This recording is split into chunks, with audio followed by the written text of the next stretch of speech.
USC's big body playmaker Jacobe Lane is going to be in the starting lineup, and he is preparing to take college football by storm.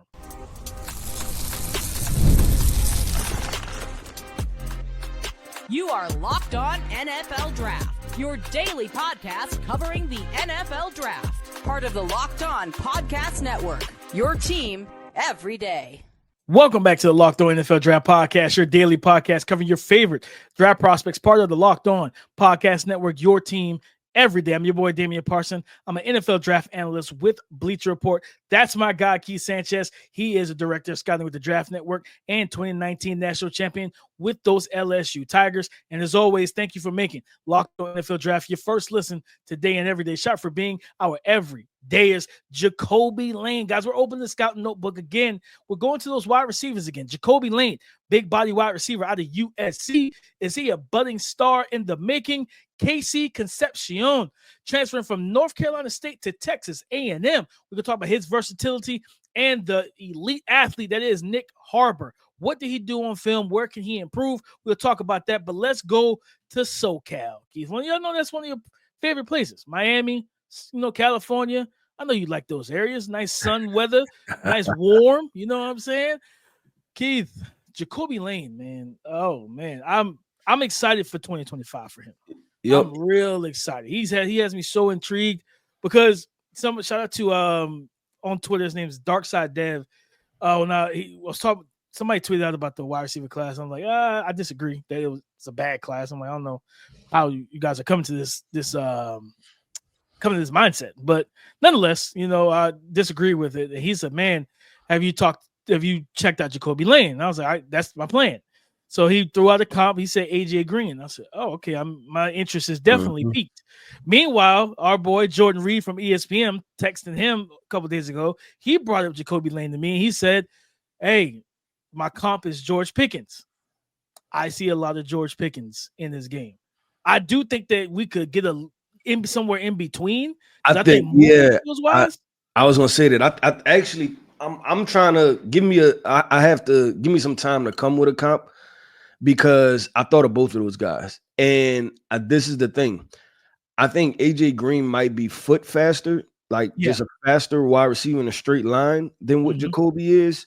But I think Jacobe is a smoother route runner than what George is. And that's why I agree with you with the in-between, like he's somewhere in between there. But when I watched him, I have a nickname for him. I don't have a comp, I have a nickname. I just call him Big Smooth. That's how when I watched him, I said, it's Big Smooth right here. Like, because Big Smooth.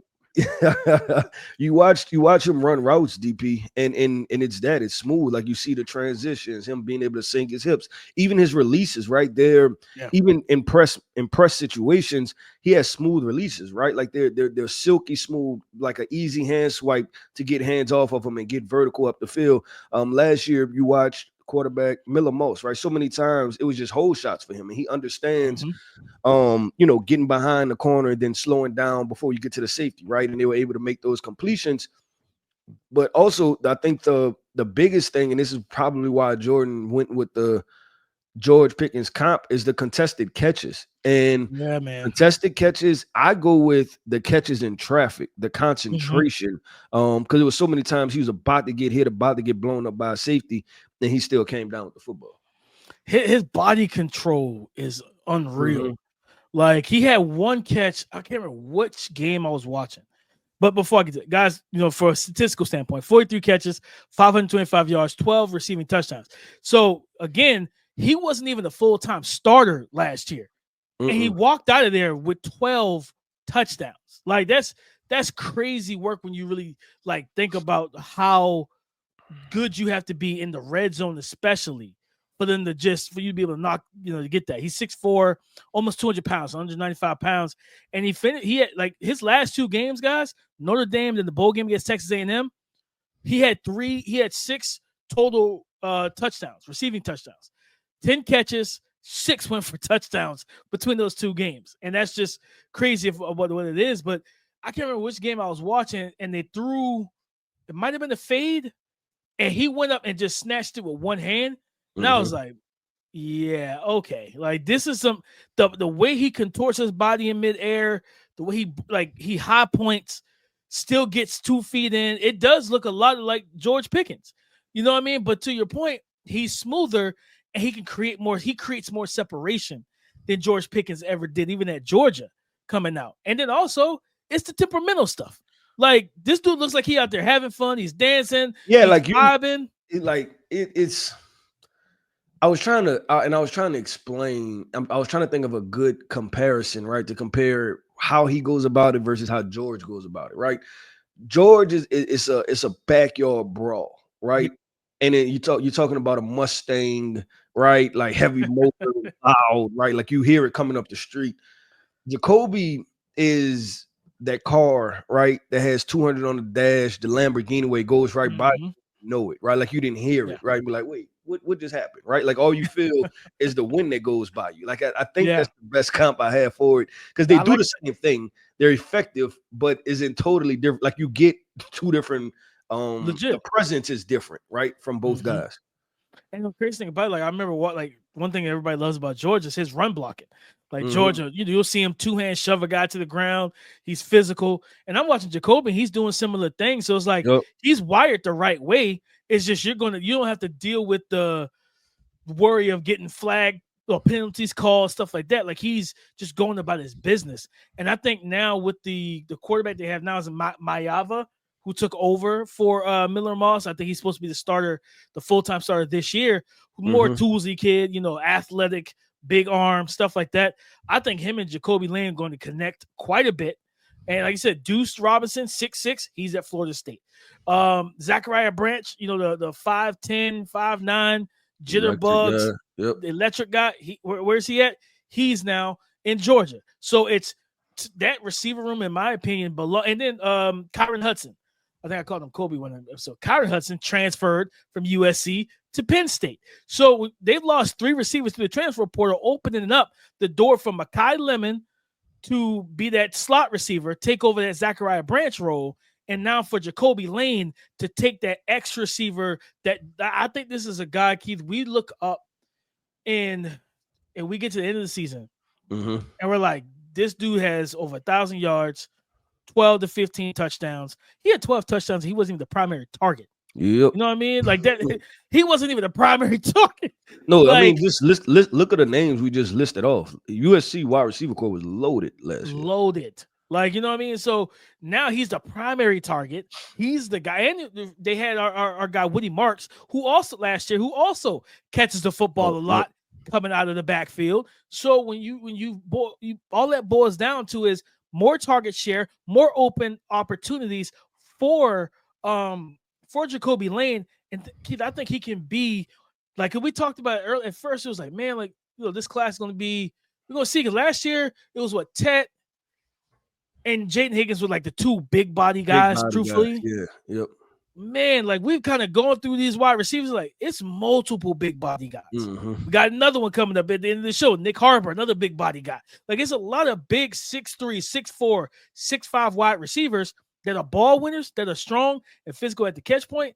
I think Jacobe Lane could end up being a top 5 to top 3 wide receiver if he gets the right target share in USC this year. No, I agree with that 100%, DP. It's just a matter of opportunity for him. And you talked about the back end of the season, how he finished strong. I think what you listed off, it was 6 touchdowns over the last 2 games. I mean, if he's the number one guy, you're talking about a guy upwards of 12, 20 touchdowns, right? Like just crazy. Because Lincoln Riley is going to throw the football at the end of the day. So I'm excited to see what Jacobe can do. But DP, you talked about him, North Carolina State guy. He transferred to Texas A&M, Mr. KC Concepion. That's going to be a hell of a name for this draft cycle. That's going to be a hell of a name. But let's talk about him, man. This guy's another playmaker. Can do it all. Slot guy, put him outside, electric guy. We're going to talk about KC Concepion. Already got me, DP. Already tripped me up. KC Concepion from Texas A&M. We're going to talk about him coming up next. Ever wish managing your money felt easier? With Monarch Money, it can be. Whether you're growing your savings or planning for that big purchase, that TV, that new car, or a new PlayStation, Monarch puts you in the driver's seat. It's like having your own personal CFO, giving you full visibility and control over your finances. But Monarch Money is more than a budgeting app. It's a complete financial command center. You can track all your accounts, investments, and spending in one place. So in addition to managing your money, you start building the wealth you've always longed for. One thing I noticed, and that was a little bit of a surprise to me, but kind of was more of a knock on the head, is that when I started tracking my money and spending with Monarch, I realized we ate out too much. Now we just purchase more groceries, we purchase more stuff from the store, and we cook and eat at home. We're saving more money. Take control of your finances with Monarch Money. Use the code LOCKEDONNFL at monarchmoney.com for 50% off your first year. That's monarchmoney.com with the code LOCKEDONNFL for half off your first year. 5'11", 190-pound wide receiver KC Concepion, transferred, like you said, Keith, from North Carolina State. His freshman year, he had a good season that year, right? Like, he had a good season, 72 catches, 845 yards, almost 12 yards per catch, and 10 receiving touchdowns, right? I didn't even look at his rushing stuff from that year. He does it all. He did it all for that offense. In 2024, took a step back, right? Less targets, 88 compared to 105. You know, his freshman year, 53 catches, 460 yards receiving. His yards per reception went down 3 yards to 8.7, and he still had 6 total receiving touchdowns. But this is a do-it-all, just playmaker, right? Just a do-it-all playmaker. You know, at 5'11", 190. I wouldn't be surprised if he's probably 190, 195, like legitimately. He's well built, proportionate, strong build. But I love, like, he reminds me of, like, you think to like Randall Cobb when he came out of Kentucky. You know what I mean? That just like versatile weapon that can play wide receiver, but in college they don't really care about that. It's like, all right, how do we create the biggest mismatch? And you will see him line up as a wildcat quarterback and do QB power, wildcat power out of that, especially in the red zone. He's fat. He's got quick feet. He's a really good slot receiver. I love it. The thing I wrote down is that he is a run after catch slot receiver, dynamic in open space. He's got the movement skills of a punt returner, where he sees the field well. He can make guys miss. Got good contact balance to stay upright, fight through contact, things of that nature. He catches the ball well also and tracks it well. He can create separation, but it's the versatility of what makes him such an intriguing prospect at the receiver position. Because North Carolina State lined him similar to what Kentucky did with Randall Cobb. They put him at running back, and run like literally wheel routes and different routes with them out of the backfield, most of them out of the backfield. Now he's matched up on a linebacker, and that is a full-blown mismatch. And it's like, that's the type of stuff, if he gets into a Sean McVay, Kyle Shanahan, Kevin O'Connell, like those from that tree, he gets one of those coaches, they're gonna do the same exact things with him. And Keith, I'm not, you know, there's only one Deebo Samuel, but the stuff that he did at North Carolina State, like, he's one of the few guys that actually did that. Like, every time we see a strong run at the catch slot, everybody goes straight to Deebo Samuel. But everybody forgets the fact that Deebo Samuel runs the ball like a running back. Then you watch watch KC Concepion, like, and you see him do those things, like running the ball between the tackles, being physical, being tough, being hard to get a hit on, because he's so slippery as a mover. I'm excited to see, because, like, looking at Texas A&M, they have, like, I think 2 5-star wide receivers, one coming off of an injury. They got some big time recruits at receiver, and they feel they have their quarterback situation ironed out. Yeah, I want to see KC Concepion get back to that 100 target threshold and being the guy that moves it. To me, he's the best way to put it, he's an easy guy to get the football to as a quarterback. To me, if you can't get the ball to KC Concepion, that's more of a you problem than a him problem, because of his versatility. He can get the ball in multiple ways. Yep, no, I agree. And we've seen these body types be successful in the past. And then I'm thinking about this past draft, DP, you're going to have to help me out, because I've been trying to think of his name. Utah State, he got drafted to the Chiefs. I know Dan liked him. Yeah, Jalen Royals. And I was like, I know Dan liked him. I couldn't remember exactly his name, but Jalen Royals, right? He wound up going to the Kansas City Chiefs. I know Dan was happy about that. Oh, ecstatic.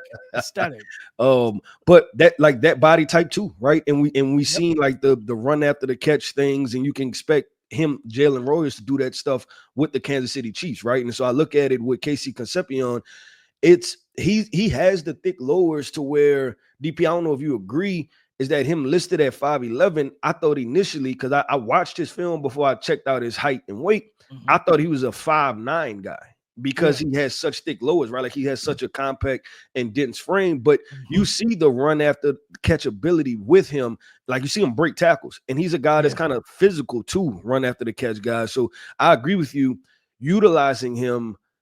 It should be more of a you problem than a him problem because he makes it easy to get the football to him as a football player. And there are multiple different things you can do with him. I would say this, that obviously him playing on the outside, I want to see like push that to the threshold, right? Like what does that look like to see how versatile, because I think once we get into it, he's going to be a team fit, right? And the most disappointing thing I think with this is that we've seen these guys. I'm another name I'm blanking on. Drafted to the New York Jets, and everybody called him Deebo Samuel too. Malachi Corley, right? And year after year, we get the Deebo Samuel comps, and that combined with how many head coaches come off of that Shanahan tree, I'm actually kind of disappointed that like no other team has kind of adopted their version of like I want to see it, right? I want to see it. Like nobody's adopted their version of the Deebo Samuel mode or even tried it consistently, right? Like I can't think of a team that's tried it consistently with a player that kind of fits that mold, because we've had body types and archetypes that kind of fit similar to that. They for whatever reason, and maybe it might be the pounding, right? They don't want their wide receivers to be exposed to that. But I look at KC Concepion. KC Concepion. I look at him. We're gonna have to get a nickname for my guy. My guy KC. We just gonna roll with KC. We're gonna roll with KC. I look at that DP and I say that it's going to be I think a scheme fit too, right? Because he may not fit everywhere, but I do think he can be really productive in the right places. Let me actually just keep, because one thing I was watching, I said, man, if he hits at Texas A&M, he could be what people wanted Luther Burton to be last year. You know what I mean? That dynamic run at the catch guy. To me, he's more powerful and stronger as a runner after the catch. I agree with that. My question is this: where does he fall speed wise for you? Who are you taking? Because I didn't love Luther. I didn't love Luther's speed. I didn't think because we got the Malik Neighbors early, right? And I'm like, it ain't that, right? Like this ain't that. But I'm leaning with you too, that I think Luther's a little bit like straight line faster. I think KC is a little bit more explosive. Like that first step, I think he's got more juice to him.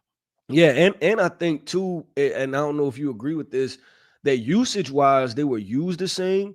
But KC, I think, is more physical, honestly. I think Luther was a thick body type, right? That could be run after the catch, but his run after the catch was making people miss, right? And running through arm tackles. I get the vibe that KC doesn't mind trying to run through your face, right? Like that's his approach. Those first downs, like he catches that short of the 2 yards short of the first down, you better be prepared, because he's trying to lower that shoulder and he's trying to muscle his way to convert and move the chains for his offense. I think that's because, like you said, the body types or the archetypes between, like you said, Luther Burton, Malachi Corley, Jaden Reed, what the Packers do with Jaden Reed. And it's crazy because I like Matt LaFleur, but I think Jaden Reed, and this was a guy we were both high on when he got drafted, he can do more than just the gadget run after catch stuff. Like he could be a pure wide receiver. That's what he was at Michigan State. But they don't use him as such in Green Bay's offense as much. And I would love to see them do that. Now they got him, Matthew Golden. Christian Watson might be coming back because I saw a clip of him running routes and everything. And I'm like, okay, he looks to be close to almost 100% almost off of the torn ACL, right? We don't know how he is mentally, until he gets into that arena and then into that situation to really be able to gauge it. But yeah, like they have Dontavian Wicks. They don't know what they're doing completely at wide receiver. They don't know who's going to be the guy. But I think about the Jaden Reeds and guys like that, where like KC can be that type of guy while also giving you some of what Deebo said, because he doesn't.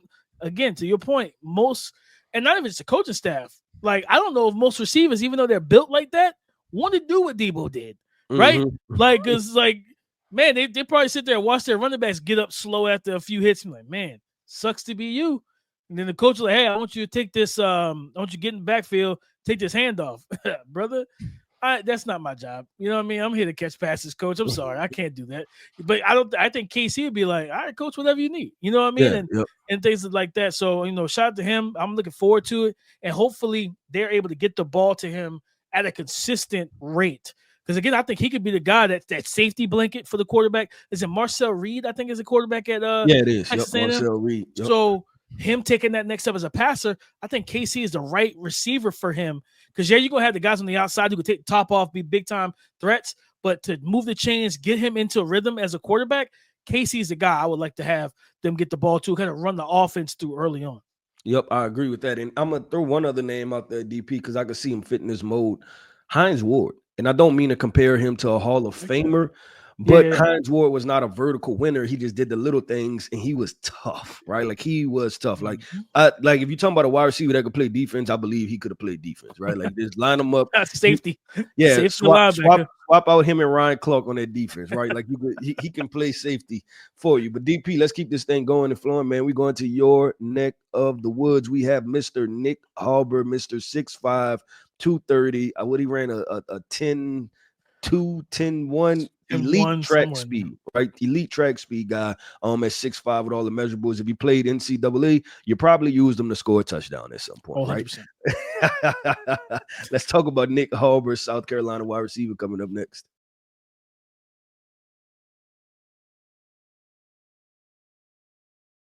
Thank you for making Locked On NFL Draft your first listen today and everyday shot, for being our everydayers. This freak of nature, just alien specimen, Nyck Harbor, 6'5". He's at 6'5" by South Carolina, around 230, 235. And yes, Keith, you had it right. His personal best 100-meter time, 10-1. 10-1 in the 100-meter dash at 6'5", 230. Personal best in the 200 is 20.2. So this is a blazing. And for those, for those who want to put this into context, Tyreek Hill recently did the 100 sprint against Noah Lyle's brother, and he beat him or whatever. And I believe Tyreek ran the 10-1. Tyreek's like 5'9", like 190 pounds, like so totally different. Just to put this in totally different body types.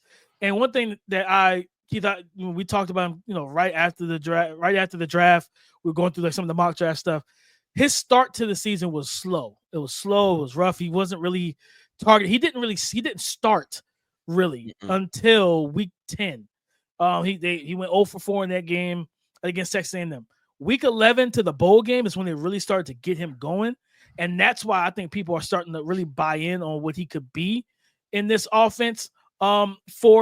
For South Carolina, prototypical outside wide receiver build, that elite athleticism that we talk about with the elite deep speed to take the top off the defense. Seeing them take that step forward. The body control is there, catch radius. And I remember watching Brandon Cooks his whole career. Brandon Cooks was always that speed guy. He was never confuse him for Julian Edelman, for Justin Jefferson, for some route savant, right? But what he knew and understood was leverage. And it was like, okay, I know my speed typically forces DBs to give me 6 or 7 yards of cushion. Yep. So you will see him fire off the ball, head down, arms pumping, selling the vertical, and then snap it off for a quick comeback, for a curl, for a stop route, things of that nature. And then I'm watching Nyck Harbor later in the season. He's doing similar things, understanding when to cut that route off from a sight adjustment standpoint. I push you vertical. You're already bailing out anyway because you don't want me to get, over the top of you. You don't want me to stack you. I think for him, and I was listening to him on the podcast, they asked him about, because most people don't know, he was a 5-star recruit, if I remember correctly, and he also played defensive end in high school. He was a really good defensive end too. But they asked him about this. Like, people wondering, like, would you just switch sides of the ball and become the next Jadeveon Clowney? And his response was, nah, we already got that. Yeah, you already Dylan Stewart got one. He's like, we got that in 6. We don't need me to play that role. We got Jadeveon Clowney right now. He said, plus I'm working. He said, I believe that my goal, and I I aspire to be the best receiver in college football. He said, so I'm working towards that. I think this is a guy that we may not see unless something changes, right? If him and Lenore Sellers go absolutely nuts this year, that he enters the draft, I think he's probably a candidate to come back for that senior year and finish polishing out his game, because that's going to be the big thing for him is, can you take the week 11 to the bowl game and turn that into a full season and start the season with that, right? Yeah. 50, 60 yards a game.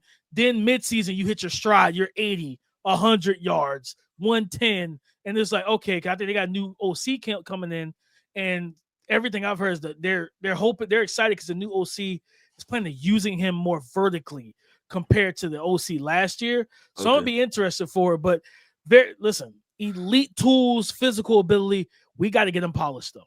Got to get them polished. I agree with that. And this is going to come down to like either one or two things. He's a football guy that runs track, or he's a track guy that plays football. Right? It's going to come down to those two things, because there's a lot of refinement that has to be there. Now, you can see, and I feel like you watched him get better throughout the year, and that may be potentially why he didn't play a lot. And I think because just even question marks of, hey, is he a natural hands catcher, right? Like that's something that we kind of have to figure out with him. I want to ask you this, because we're talking about like outlining, if he does come out, what is a role for him? Like, because I've seen on Twitter people talk about kicking him inside and letting him kind of be like that kind of flex tight end for you, or like what do you see the threshold is for him? Like, do you want him solely as a vertical threat? Like, where would you place him if you had to draft Nyck Harbor in next year's draft? If I'm drafting him and he is still very much raw, he's going to be a deep specialist for me, right? He's coming in as that deep specialist. And it's crazy because when I look at him, Keith, I think back to DK Metcalf. And I was like, man, like DK Metcalf was just like this. Like big, so DK is more Batman, broad shoulders, wide back, just physically imposing. Where he's like, Nyck is taller, longer, but still that same type of speed. And I believe DK ran like a 10.3 or something like that when he did, I think it was 2 summers ago, against the actual track athletes or whatever. And he like a man amongst boys because of how the body types were so vastly different between those guys, man. But like, I think that's the arc you want to take with them. I bring you in, we have a select route tree for you. While and the main thing is like, I also want to have a veteran.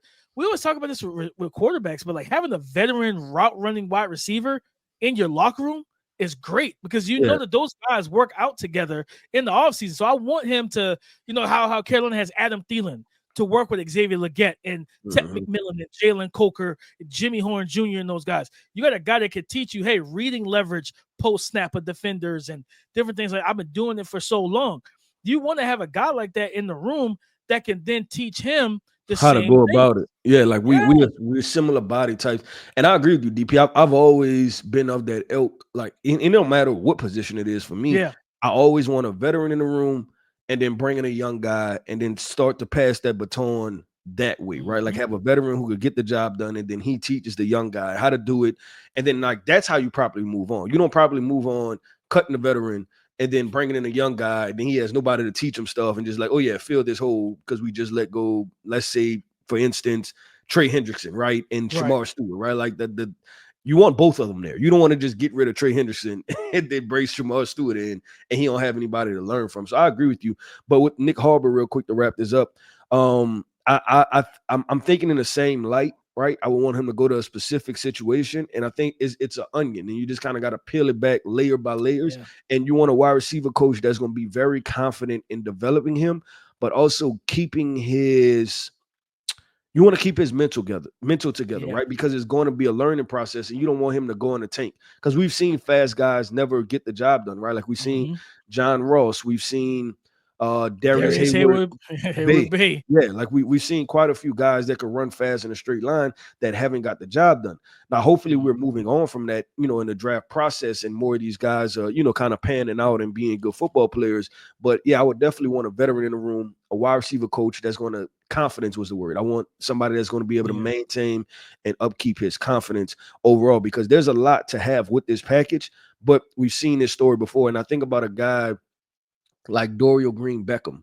And, you know, like the physical freak that he was coming out of high school, then into college, and then things didn't just quite pan out in the NFL because I feel like he never found a specific role to play, right? It was just doing, you know, like kind of doing a lot, but you got to manifest and you got to try and create a culture to, you know, keep these guys moving forward and progressing overall. But DP, that wraps up another episode, man, of the Locked On NFL Draft Podcast. I am Keith Sanchez. You can find me on X at The Talent Code. That right there is my guy, my co-host, Mr. Damian Parson. You can find him on X at DP_NFL. And like we like to say, man, y'all come talk to us because we like to talk back. Go subscribe and follow for free on YouTube, wherever you listen to podcasts, to get the latest episode as soon as it is available. On tomorrow's show, guys, let's talk about some safeties, man. Caleb Downs. Is he the true safety one of the 2026 NFL draft? Or is there a young man that transferred from Purdue to Oregon that might end up, you know, taking that spot from? We'll talk about that on tomorrow's show. So come and join the conversation again tomorrow on the Locked On Podcast Network, your team every day.